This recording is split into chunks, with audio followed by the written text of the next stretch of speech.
Your servant, Miss Morstan. Your servant, gentlemen. Come in to my little sanctum. I trust you have no objection to tobacco smoke. The balsamic odor of Eastern tobacco. I am a little nervous, and I find my hookah to be an invaluable...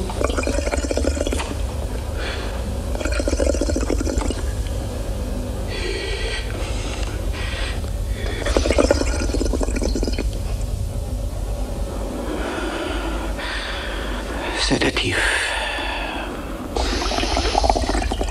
You will excuse me, Mr. Sholto, but I am here at your request to learn something which you desire to tell me. It is getting very late, and I should wish the interview to be as short as possible. Well, it must take some time. For we have to go to Norwood to see Brother Bartholomew. We must all see if we can get the better of Brother Bartholomew. He is angry with me for taking the course that has seemed right to me. You cannot imagine what a terrible fellow he is when he is angry. If we are to go to Norwood, it would perhaps be as well if we were to start at once. No, that would hardly do. I don't know what he would say if we came upon him in that sudden way. No, I must prepare you by showing you where we all stand to each other. I must lay the facts before you as I know them myself.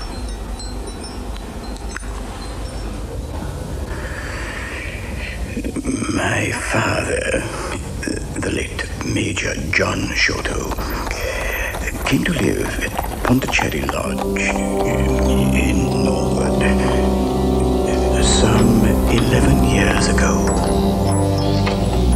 He had prospered in India and brought back with him a considerable sum of money, a collection of valuable curiosities, and a staff of native servants. With these advantages, he lived in great luxury. My brother and I were at university at the time. We did know, however, that some mystery, some positive danger overhung our father. He was very fearful of going out alone, and he employed 2 prize fighters to guard him. Williams, who drove you here tonight, was one of them. For some reason, he never told anyone. My father had a marked aversion to men with wooden legs. On one occasion, he actually fired his revolver at a one-legged man. A harmless tradesman, as it turned out.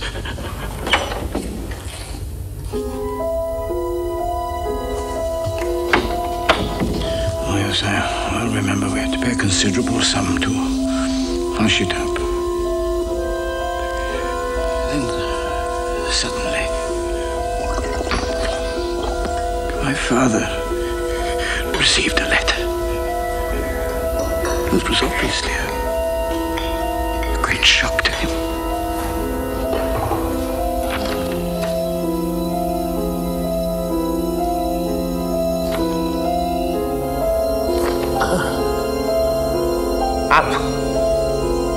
Out of the room!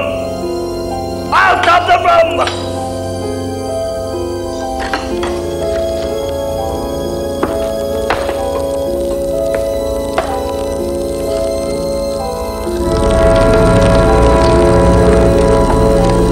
What was in the letter? We could never decide. discover. For years, my father had suffered with an enlarged spleen, and from that moment on, he became rapidly worse. One night, the doctor informed us there was no hope, and that he wished to make a last communication to us. My dear son,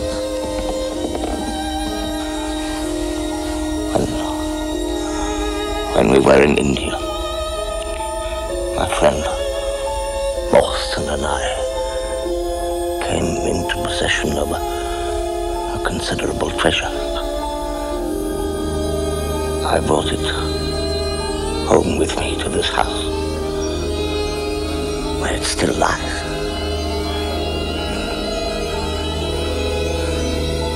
On the day that Morstan arrived home from the east, he came straight to this house to claim his share.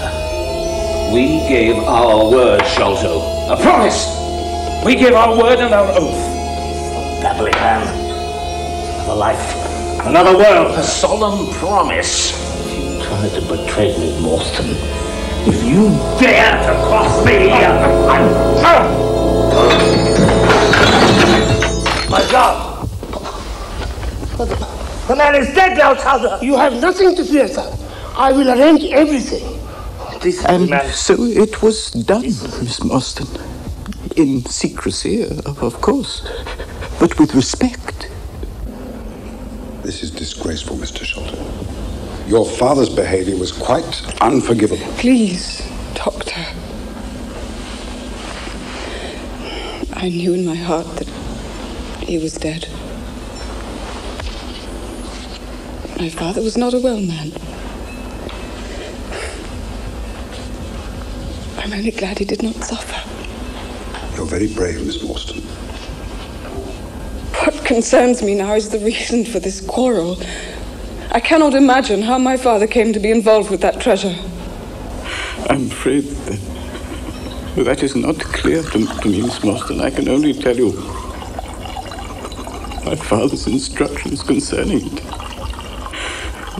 My Even those treatment levels would of poor Morstan's awful.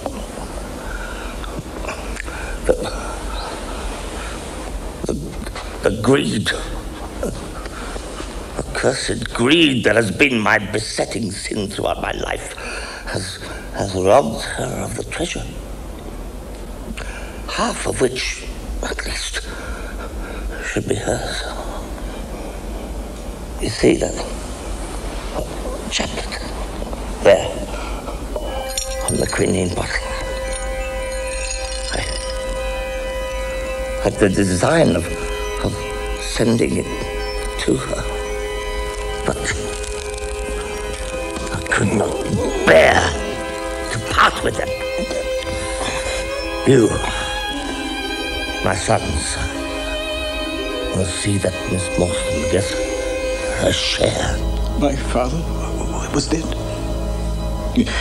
We soon had more striking proof that there were secret agencies at work all around us. The next day, my father's bedroom was broken into, and this was fixed to his chest.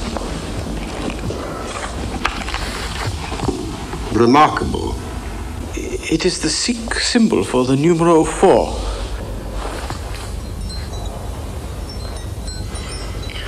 What the paper means and who our secret visitor or visitors were, we never found out.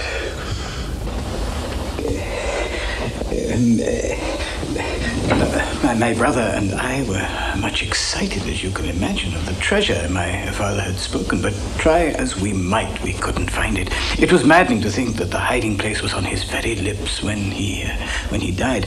We could judge the splendor of the riches by the chapelet that he had taken out. The pearls were evidently of great value, and my brother was averse to part with them, for between friends, he was a little inclined to my father's fault.